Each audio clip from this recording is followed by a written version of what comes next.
Matuling lumipas ang mga araw, mga buwan at mga taon. Nakagraduate na si Anne sa college at nakapagtrabaho na rin siya, katulad ng kanyang mga kaibigan. Ikatlong labrador na rin ang aso ni Rainiel. Namatay ang unang Choco. Ang ikalawa naman ay nanakaw. Ngayon ay kulay tsokolate na naman ang balat ng aso nito at muli, Choco na naman ang pangalan. May mga pagkakataon pa rin nakakaramdam si Anne na tila may mga matang nakasubaybay sa kanya. Sa maraming taong nagdaan, walang isang mga taong nagtangkang lumapit sa kanya upang akalain niyang iyon ang lihim na nakatugaygay sa kanya. Hindi na rin naman siya nag-alala noon dahil nga nasanay na rin siya sa ganoong pakiramdam. At syempre alam niyang hindi siya pababayaan ng Diyos.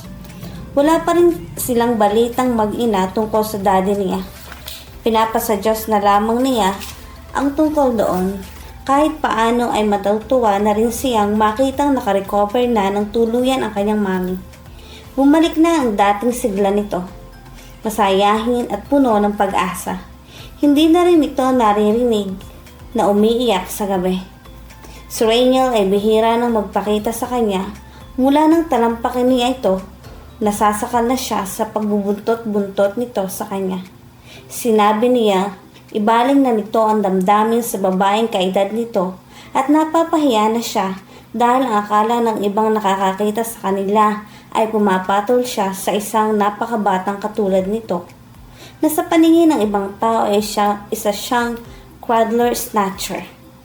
Sinabi lang naman niya ang mga iyon upang magising na si Rainiel. May sapat na itong isip upang maunawaan siya nito. Talagang nakapagtatakang 70 na ito ay hindi pa rin ito mag-outgrow ang damdamin sa kanya. Ayon pa nga rito, ito raw ang God's best niya. Para sa mga itong sumusumpa habang puno ng kombikasyong sinasabi sa kanya iyon. Hindi na lamang niya pinansin ang bagay na iyon. Aaminin niyang namimiss din niya ito. Nasanay na siyang bahagi ito ng kanyang buhay. Madalas siya nitong kulitin, aliwin. Napaghihingahan din niya ito ng mga problema kuminsan. Bibihira nga itong magbigay ng advice sa kanya, ngunit may kakaibang katiwasayang sumasa puso niya sa tuwing naroroon ito at sinserong pinakikinggan siya. Nagdamdam si Rainiel at ngayon nga ay bihira na itong pumunta sa kanila. Minsan sa 2 linggo na lamang ito kung magpakita. Dadalhan lang siya nito ng chocolates na gusto niya. Pagmamasdan siya at pagkatapos ay magpapaalam na. Sabay siyang kinakabahan at nawiwerduhan sa ginagawa nito. Hindi nangyari ang sinabi ng ina nito na makakalakhanan nito ang damdamin sa kanya. Ngunit kahit paano ay natutuwa na rin siya mula nang i-comfort niya ito. Hindi na ito ngayon lumalapit sa kanya kapag nasa labas sila at may ibang taong nakakakita. Hanggang sa makilala niya si Brendan, radiologist ito sa Muntinlupa Medical Center, ang ospital na pinapasukan niya bilang isang dietitian. Sa una pa lamang ay nagpakita na ito ng interes sa kanya. Hindi nga lumampas ang 2 buwan at nanligaw na ito. Sa unang pagkakataon ay hindi ito napintasan ng 3 niyang kabarkada. Go girl, sabi pa niya, nang mahilig mangilatis na si Josephine. Ipinakikilala kasi niya si Brendan sa 3 isang linggo. Palagay ko siya na ang God's best mo. 23 ka na, ikakasal na ako at si Baby at Bina ay may mga anak na. Nakatuluyan ni Baby ang una niyang manliligaw na si Alden. 1 taon na nga ang anak ng mga ito. It's about time magkaroon ka na rin ng totoong boyfriend at nang hindi ka na nagtsatsaga kay Rainiel. Speaking of Rainiel, minsan nagigilty ako sa ginawa kong pag-comfort sa kanya. Sabi kasi ng mami niya, naging malulungkutin na raw si Rainiel. Lagi raw itong tahimik ngayon. Hindi raw ito gaanong nakikipag-usap sa kanila at bihira na rin lumalabas ng bahay. Pero mas lalo raw nitong sinusubsob ang sarili sa pag-aaral. Hindi kaya masama sa kanya na bigla na lang siyang naging introvert? Nag-adjust lang yun sa pagbabastad mo, sagot ni Baby. Pasaan ba at makakalimutan ka rin nun? Lalo na ngayon, ang tangkad na niya at lalong gumuwapo. Tiyak na marami na siyang kaklaseng babae na nagpapapansin sa kanya. But we must admit na one of a kind ang kasong yan ni Rainiel. Wika ni Vina. Magpapainom ako sa buong barangay namin kung nakuha man lang ng strange husband ko ang kahit 1/4 na loyalty sa iyo ng bagets na iyon. Bago pa kasi nito may silang ang anak ay nakipaghiwalay na ito sa asawang saksakan ng babaero. Mag-isa niya itong binubuhay ang bata. Napailing na lamang siya. Kung sana lang ay nabaligtad ang sitwasyon. Sana ay si Rainiel na lamang ang mas matanda at siya ang mas bata rito. It would be much more acceptable to herself and to the people around them. You look exhausted, Anne. Sabi kay Anne ni Brendan, inalalayan siya nito sa siko habang bumababa sila sa ground floor ng ospital. Puno ang dalawang elevators kaya kahit napapagod na, sa hagdan na lamang sila nito dumaan. Wala akong magagawa. May na-confine na VIP sa hospital suite. Kailangan ng personal supervision ang ipiprepare na pagkain para sa pasyente. Tinawagan pa nga ako ng hospital director para gawin iyon. Ihahatid na kita. Wag na, I can manage. May klase ka pa, diba? Hindi niya alam kung pag-masters din ang tawag sa kinukuha nitong kurso. Ang alam lang niya tungkol doon ay radiology. Hindi na lang ako mapalagay hanggat hindi ko nakikitang settled ka at safe na nakauwi sa bahay niyo. Puyat ka. Halos hindi mo na nga maimulat ang mga mata mo. Let me drive you home. Hindi na siya tumanggi pa. Hinayaan niya ang sariling igaya nito hanggang sa parking lot. Nakatulog na siya sa biyahe. Nagising lang siya nang maramdaman niyang tila siya lumulutang. Nang imulat niya mga mata, karga na siya ni Brendan paakyat sa kanilang unit. Napahimbing pala ang tulog ko. Ibaba mo na ako. Kaya ko nang maglakad. Iniisip niya ang mga sandaling iyon ay kung may nakakita kaya sa mga kapitbahay nila sa pagkarga sa kanya nito mula sa kotse. Doon na lang sa pinto, anitong tila natutuwa pang buhat-buhat siya. Alam kong pagod na pagod ka na. Sa harapan nga ng unit nila, siya nito ay binaba. Pumapasok pa ito at tiniyak na magiging komportable siya sa pagtulog. Magbibihis pa ako, ano ka ba? Natatawa na siya nang sabihin nitong mahiga na siya sa kama at bahala na itong magsara ng pinto na lalabasan nito. Hindi na inaasahan ang gagawin nito. Hinalikan siya nito sa noo, sleep tight and saka pa lamang ito tumalikod at lumabas ng unit. Napangiti siya. Gusto niya ang ginagawang pag-aasikaso ni Brendan sa kanya. Gusto niya ang mga paglalambing na nakikita nito rito. She felt she was beginning to like him a lot every day. Hindi pa natatagal ang lumabas si Brendan nang may nag-doorbell. Napilitan siyang lumabas. Isang malungkot na ay yung Rainiel ang nagpabukas ng pinto. Walang ibang iniabot nito sa kanyang 3 bars ng Cadbury milk chocolates. Wala isang mang katagang nanulas mula sa bibig nito hanggang sa bumaba na ito sa kanilang palapag. May humaplos na awa sa dibdib niya para dito. Natitiyak niyang nakita ito. Nito ang pagkarga sa kanya ni Brendan kanina. At tayak din siyang nagseselos ito. Nasa mall si Anne kasama ang kanyang mami 1 linggo. Kahit nung hindi pa naman siya nakakagraduate sa college, ay maluwag na ang buhay nilang mag-ina. Nahasa ng gusto ang business acumen ng mami niya. Hanggang sa tulungan sila ng isa nilang may kayang kamag-anak na nag-alok ng kapital. Dahil doon ay nakapagpatayo sila ng maliit na jewelry store na katulad ng sa mga tindahan ng alahas sa Binondo. May mga suki na rin ang mami niya na mga mag-alahas kaya hindi na nito kailangan pang maghanap ng customers na kung saan-saan. Mas marami na itong panahon ngayon sa sarili at sa kanya. Patungo sila sa paborito nilang shoe store nang maramdaman na naman nilang tila may nagmamasid sa kanya. Hackles rising, she instantly held onto her mother's wrist. Napahinto ito sa paglalakad at nagtatakang tiningnan siya. Bakit? Tanong nito. Iginala lang niya ang mga mata sa halip na sagutin ito.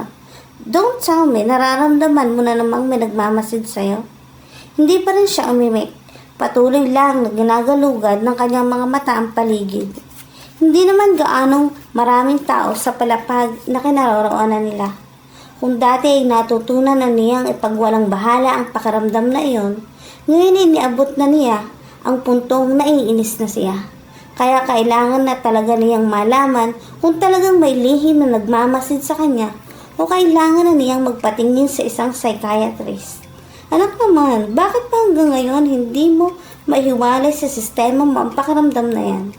Batid niyang napuprostrate na rin ang mami niya sa kakaiba niyang intuition. Kung intuition niyang matatawag iyon, wala akong makitang rason para may lihim na naudlot ang iba nitong sasabihin nang biglang nalaki ang mga mata nito. Oh my, I can feel it, sir. Saglit lang at kapwa na nila nililibot ang mga mata. Itinuro nito ang isang lalaking naka-jacket na dark blue at papalayo patungo sa glass elevator. Ang taong yun parang pamilyar, nito. Bago pa siya nakahumahatak-hatak na siya nito patungo sa direksyong tinutumbok ng di kilalang lalaki. Sigurado ka, mami? Hindi na ito nakasagot dahil patakbo na nilang sinusundan ng lalaki. Ilang di pa lamang marahil ang layo nila sa lalaki. Nang bago sumara ang pinto ng elevator ay nagawa nitong isiksik ang sarili sa maraming taong lulan niyon. Nalulumong na patingin sa kanya ang mami niya nang pinto na lamang ang abutan nila. Subalit saglit lang iyon. Muli siyang nitong hinatak patungo sa pababa ng escalator. Nagsiksikan na naman ang mga taon roon kaya hindi nila magawang mapabilis ang pagbaba. Nang makarating sila sa ground level, paakyat na muli ng elevator. Sinong nakita mo, mami? Usisa niya rito nang hatakan ito sa gilid. Bakas na panlulungo sa anyo nito. I was not sure. Pero parang ang daddy mo ang taong yun. You seem preoccupied lately. Puna kay Anne ni Brendan habang sakay siya ng kotse nito. Katulad ng madalas mangyayari ngayong sabay ang kanilang duty, ihahatid na naman siya rito. May problema ka ba? Naiisip ko lang ang daddy ko. Naikwento na niya rito ang tungkol sa pag-abandona ng kanyang daddy sa kanilang mag-ina. Namimiss mo pa rin ba siya hanggang ngayon? Hindi ba? I missed having a father, pero hindi ko namimiss si daddy. Tinapunan siya nito ng tingin hindi naniniwala. 12 years old ka pa lang nang iwan niya ako. Sa edad na yon, attached ka pang masyado sa parents. It's been 11 years, Brendan. Sa haba ng mga taong yun, kung anumang attachment mayroon ako kay daddy, nakalimutan ko na. Sinasabi niya iyon, ngunit sa sarili ay hindi siya tiyak. Ayaw niyang tiyakin. Ayaw niyang buksan ang mga alaalang sinikap niyang ilibing sa loob ng 11 taon. Kahit sa Diyos, hindi niya makuhang ipabukas iyon. Paano kung mahal pa rin niya kayo? Kung nariyan lang pala siya sa paligid at lihim na nakamasid sa inyo ng mami mo. Napatingin siya rito. Kung hindi lang kailan lang sila nagkakilala nito. Sabihin niyang alam nito ang tungkol sa pakiramdam niyang may lihim na nagmamatsyag sa kanya. Kung totoong mahal pa rin niya kami, hindi niya hahayaang humaba pa ang mga taon ng pagkakahiwalay niya sa amin. Kahit nga si mami matagal na rin nakarecover sa pag-alis niya sa buhay namin. Ano naman ang malay mo kung patagong nagkikita ang mami at daddy mo? Nakakunot ang noong muli niya itong tinitigan. Papasa na itong investigator sa palagay niya. Are you sure radiology ang minaster mo at hindi criminology or law?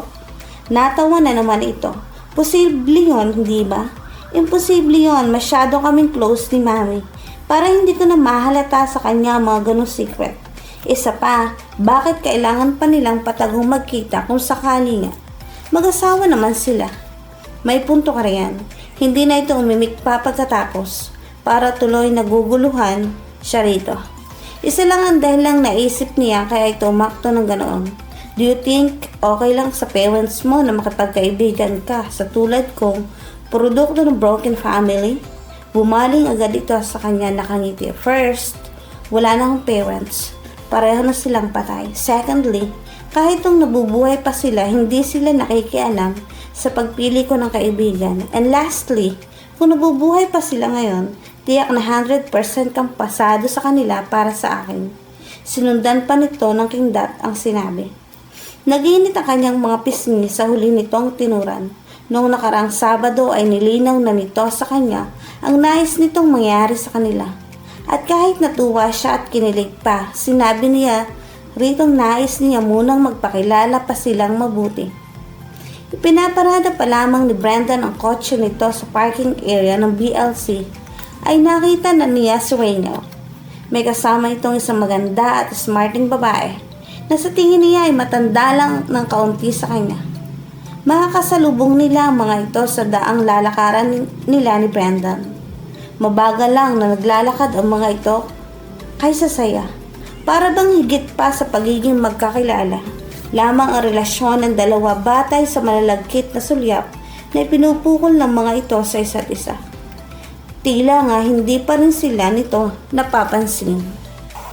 Parang gusto niyang mainggit sa babae. Malaya nitong sinusuklian ng mahinang tawa at mga ngiting may kumpiyansya si Raynel. At katulad nga ng sinabi niya sa kanyang mga kabarkada, gwapo ang binatilyo. Lutang na lutang ang kagwapuhan ni Raynel sa mga ngiting ipinupukol nito sa babaeng kasama. At nakakaramdam siya ng inis. Nang malapit na mga ito sa kanila ni Brendan, saka pa lamang dumako ang mga mata sa kanya ni Rafael. Ngumiti lang ito sa kanya nang makalaglag pusong ngiti at nilampasan na sila. Hindi niya alam kung anong klaseng ekspresyon ang nakabakas sa kanyang mukha na magkita siya ni Raynel. Ang natitiyak lang niya, hindi iyon ngiti. Hindi ba yun ang lalaking laging nagbibigay sa iyo ng chocolates? Nagbaling siya ng tingin kay Brendan. Bumagal ang kanyang lakad. Paano mong nalaman tungkol doon? Naikwento ng mami mo sa akin. Nang minsan kasing pumunta ako sa inyo at wala ka pa. Habang naghihintay ako, nagkukwentuhan kami ng mami mo. Tiyempo namang umakayat nga ang lalaking iyon sa iyo at tinatanong ka. Yeah, 18 years old pa lamang si Raynel. Yun ang pangalan niya. Nang magsimula siyang magbigay sa akin ng chocolates. Ang lakas ng loob manligaw ng loko. Nahinto na nga lamang ng patigilin ko siya. Mukha namang nakahanap na siya ng kapalit sa'yo. Ikinibit na lang niya ang mga balikat bilang tugon. Ayaw niyang isipin ang babaeng kasama ni Raynel ang pinagbalingan nito ng pansin. Parang nasasaktan siya. Sinikap na lamang niyang isang tabi muna ang bagay na iyon. Nakakagulo lamang iyon sa kanyang isip at damdamin. Nakaalis na si Brendan nang may kumatok sa kanilang pinto. Nasa tindahan ng mami niya at kasama nito ang kanilang kawaksi. Ayon sa post-it note na nakadikit sa kanilang refrigerator, mag-grocery ang dalawa bago umuwi. Kaya nag-iisa na lamang siya sa bahay. Hindi na niya inaasahan ang taong mapagbubuksan. Raynel, pwede ba tayong mag-usap? Formal ang anyo nito. Binigyan naman niya ito ng daan upang makapasok. Sa kusina niya ito'y giniya dahil kasalukuyan niyang tinitimpla ang marinade na pork pigi na gagawin niyang hamonado. Kaya sinimulan na niyang ibabad iyon sa pinaghalong pineapple syrup mula sa nakalatang pineapple chunks at pineapple juice. Ni minsan hindi mo ako pinakikiharapan gaya ng pakikiharap na ginagawa mo sa lalaking naghatid sa iyo o sa manliligaw na iyon, Ann. Sumbat agad nito sa formal na tinig at anyo. Kung hindi sa comedor dito sa kusina o kaya naman sa ibaba o sa garden bed. May katotohanan man sinabi nito ay inignore niya iyon. Akala ko ba nagkakaintindihan na tayo, Raynel? Kinakausap na kita para putulin ang kahibangan mo sa mahabang panahon. Hindi kahibangan ang nararamdaman ko para sa iyo, he said almost defiantly in a measured tone. Ngayon lang niya napansin mas buo na ang tinig nito ngayon, mas lalaki ng pakinggan. Besides, mukha namang nakahanap ka na ng mapagbabalingan. Magandang babaeng kasama mo kanina. Disappointed lang ako dahil mukhang mas matanda pa sa akin ang nakuha mo. Hindi ito sumagot.